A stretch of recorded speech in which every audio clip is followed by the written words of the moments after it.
Good morning friends, विद्यार्थी मित्रों नमस्कार। मधु या शहद का उपयोग सर्वत्र किया जाता है।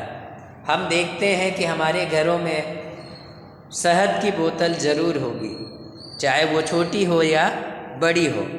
आजकल के समय में मुख्य रूप से लोग त्वचा में निखार लाने, पाचन ठीक रखने, इम्यूनिटी पावर बढ़ाने, वज़न कम करने आदि के लिए शहद का इस्तेमाल करते हैं। इसके अलावा शहद में एंटीबैक्टीरियल और एंटीसेप्टिक गुण होते हैं, जिसकी वजह से घाव को भरने या चोट से जल्दी आराम दिलाने में ये बहुत कारगर है।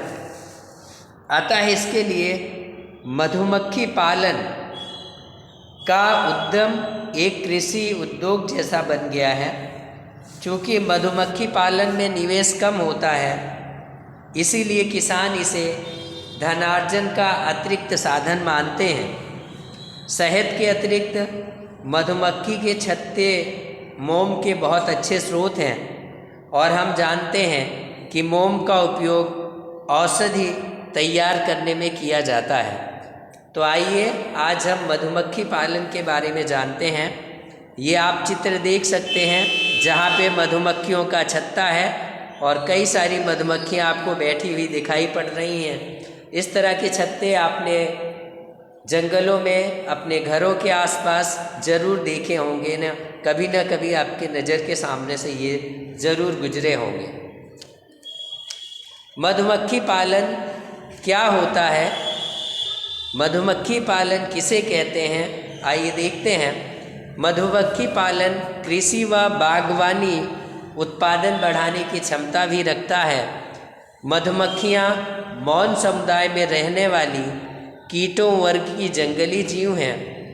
इन्हें उनकी आदतों के अनुकूल कृत्रिम ग्रह यानी हाइव में पालकर उनकी वृद्धि करने तथा शहद एवं मोम आदि प्राप्त करने को मधुमक्खी पालन या मौन पालन कहा जाता है। मधुमक्खी पालन कृषि व बागवानी उत्पादन बढ़ाने की क्षमता भी रखता है। मधुमक्खियाँ मौन समुदाय में रहने वाली कीटों वर्ग की जंगली जीव हैं। इन्हें उनकी आदतों के अनुकूल कृत्रिम ग्रह हाइव में पालकर उनकी वृद्धि करने तथा शहद एवं मोम आदि प्राप्त करने को मधुमक्खी पालन या मौन पालन के नाम से जाना जाता है। व्यावसायिक स्तर पर मधु उत्पादन के लिए देसी किस्म की मक्खी एपिस सेरेना इंडिका, जिसका नाम है, सामान्य भारतीय मक्खी है ये, एपिस डोरसेटा एक सेल मक्खी तथा एपिस फ्लोरी लिटिल मक्खी का प्रयोग किया जाता है। एक लिटिल मक्खी एपिस मेलिफेरा का प्रयोग मधु के उत्पादन को बढ़ाने के लिए किया जाता है। अतः व्यावसायिक मधु उत्पादन में इस मक्खी का प्रायः उपयोग किया जाता है। दोस्तों, विद्यार्थी मित्रों, एक इटली मक्खी एपिस मेलिफेरा का इस तरह व्यावसायिक उत्पादन के में ज़्यादा इस्तेमाल क्यों किया जाता है? उसके गुण हैं, कुछ महत्वपूर्ण गुण होते हैं। आइए देखते हैं वो कौन से गुण हैं। तो इटली मक्खी में मधु एकत्र करने की क्षमता अधिक होती है। वे डंक भी कम मारती हैं।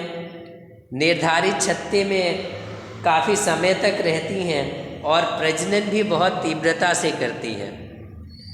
व्यावसायिक मधु उत्पादन के लिए मधु वाटिका अथवा मधुमक्खी फार्म बनाए गए हैं। मधु की कीमत अथवा गुणवत्ता मधुमक्खियों के चारागाह अर्थात उनको मधु एकत्र करने के लिए उपलब्ध फूलों पर निर्भर करती हैं। मधुमक्खियाँ फूलों से मकरंद तथा पराग एकत्र करती हैं। चारागाह की पर्याप्त उपलब्धता के अतिरिक्त फूलों की किस्में मधु के स्वाद को निर्धारित करती हैं। दोस्तों, हमारे देश में मधुमक्खी की कुछ मुख्य जातियां इस प्रकार हैं। इनमें प्रथम 4 प्रजातियां हैं जिनके नाम हैं Apis dorsata, Apis florea, Apis indica, Apis mellifera. इनमें ये जो 4 प्रजातियां हैं इनको पालने हेतु प्रयोग किया जाता है। मेलापोना ट्राइगोना प्रजाति की मधुमक्खी का कोई आर्थिक महत्व नहीं होता। कुल इस तरह से 5 प्रकार की मधुमक्खियाँ होती हैं मेलापोना ट्राइगोना को लेकर। पहली एपिस डोर्सेटा, दूसरी एपिस फ्लेरिया, तीसरी एपिस इंडिका, चौथी एपिस मेलिफेटा और 5वां मेलापोना ट्राइगोना। तो ये 5 प्रजातियों में से मेलापोना ट्राइगोना प्रजाति की जो मधुमक्खी है उसका कोई आर्थिक महत्व नहीं है। वो मात्र 20 से 30 ग्राम शहद ही एकत्र कर पाती है। तो आइए दूसरी जिन 4 प्रजातियों का हमारे देश में जो पाई जाती हैं जिनका मधुमक्खी पालन में उपयोग होता है, आइए उनके बारे में डिटेल में समझते हैं। पहली एपिस डोर्सेटा, यह स्थानीय क्षेत्रों में पहाड़ी मधुमक्खी के नाम से जानी जाती है। यह मक्खी लगभग 1200 मीटर की ऊंचाई तक पाई जाती हैं। ये बड़े वृक्षों, पुरानी इमारतों इत्यादि पर ही छत्ता निर्मित करती हैं। अपने भयानक स्वभाव व तेज डंक के कारण इनका पालना मुश्किल होता है। इसमें वर्ष भर में 30 से 40 किलो तक शहद प्राप्त हो जाता है। दूसरी मक्खी है एपिस फ्लोरिया। यह सबसे छोटे आकार की मधुमक्खी होती है। यह स्थानीय भाषा में छोटी या लडर मक्खी के नाम से भी जानी जाती है। मैदानों में, झाड़ियों में, छत के कोनों में इन जगहों पर ये छत्ता लगाती हैं। इनकी छोटी आकृति के कारण ये 200 ग्राम से 2 किलो शहद तक ही एकत्र कर पाती हैं। तीसरी प्रजाति है एपिस इंडिका। ये भारतीय मूल की ही प्रजाति है।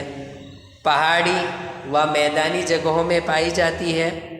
इसकी आकृति एपिस डोर्सेटा व एपिस फ्लोरिया के मध्य की होती है।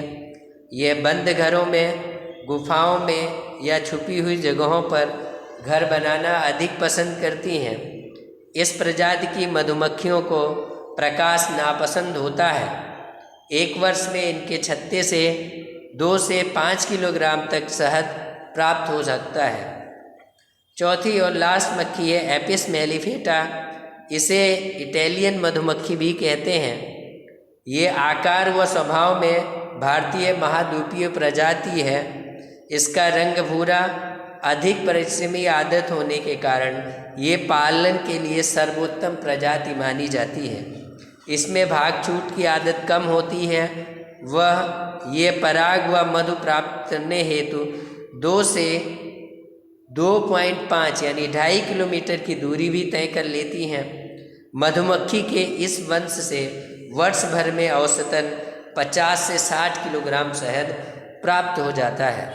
दोस्तों, विद्यार्थी मित्रों, अगर आप देखें तो कई बार हम शहद खरीदने जाते हैं और हम शहद खरीद के लाते हैं, बाद में हमें पता चलता है कि ये तो शहद है ही नहीं, इसमें चीनी मिलाई गई है और ये डुप्लीकेट शहद हमें प्राप्त हुई है। तो इस तरह से शहद खरीदते समय सावधानी रखें कि हम गलत चीज़ें लेकर ना आए, नहीं तो आप वज़न कम करने के लिए शहद पिएंगे और आपको शुगर जैसी बीमारियां हो जाएंगी। इसलिए शहद खरीदते समय खास सावधानी रखें। कोशिश करें कि हमें जो मधुमक्खी के छत्तों से ओरिजिनल जो शहद होता है वो प्राप्त हो, उसकी जांच पड़ताल कर लें तो उसको घर पर लाएं, ताकि हम शहद का सही ढंग से अच्छी तरह से लाभ प्राप्त कर सकें। तो आज हमने देखा आज के लेसन में कि मधुमक्खी पालन किस तरह किया जाता है, कितने प्रकार की मधुमक्खियाँ हमारे देश के अंदर पाई जाती हैं, किस तरह से व्यावसायिक स्तर पर और हमारे घरों में शहद का इस्तेमाल होता है। उम्मीद है दोस्तों, विद्यार्थी मित्रों, आपको ये लेसन पूरी तरह से समझ में आ गया हो। अगर आपके कोई प्रश्न हैं तो कमेंट में अवश्य पूछें। अगर आप कुछ और अधिक जानना चाहते हैं तो हमें कमेंट में बता सकते हैं। वीडियो अच्छा लगा हो तो लाइक और शेयर ज़रूर करें। अगर चैनल पर नए हैं तो सब्सक्राइब करना ना भूलें। फिर मिलेंगे अगले वीडियो में, तब तक के लिए धन्यवाद। Thank you so much.